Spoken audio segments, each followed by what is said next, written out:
Assalamualaikum warahmatullahi wabarakatuh.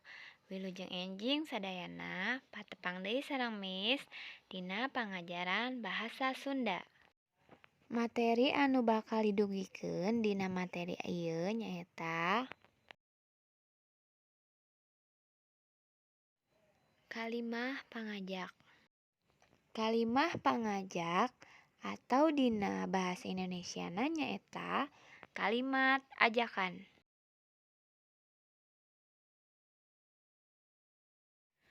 Kalimah pangajak digunakeun pikeun ngajak ka batur atau dalam bahasa Indonesianya kalimat ajakan digunakan untuk mengajak orang lain. Kalimah pangajak ngagunakeun kecap hayu, yu.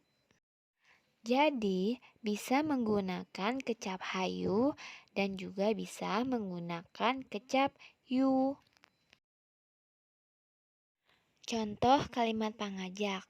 Nah, sebelum kita membuat kalimat ajakan, kita harus tahu terlebih dahulu mana yang mengajak dan mana yang diajak. Contoh kalimat pangajak. Dini ngajak Ameng ka imah. Hartina nyaeta Dini mengajak main ke imah. Di kalimat ini Dini ngajak Ameng ka imah. Yang mengajak adalah Dini, sedangkan yang diajak adalah imah. Nah, setelah kita mengetahui mana yang mengajak dan mana yang diajak, kita bisa membuat kalimat ajakan atau kalimat pangajak. Nah, barudak di dieu aya susunan atau ciri-ciri kecap kalimah pangajak. Nah, nu kahiji nyaeta kecap yu. Ciri-cirina nami nu diajak, hal nu dilakukeun, kecap yu. Nu kadua kecap hayu. Ciri-cirina nami nu diajak, kecap hayu, hal nu dilakukeun.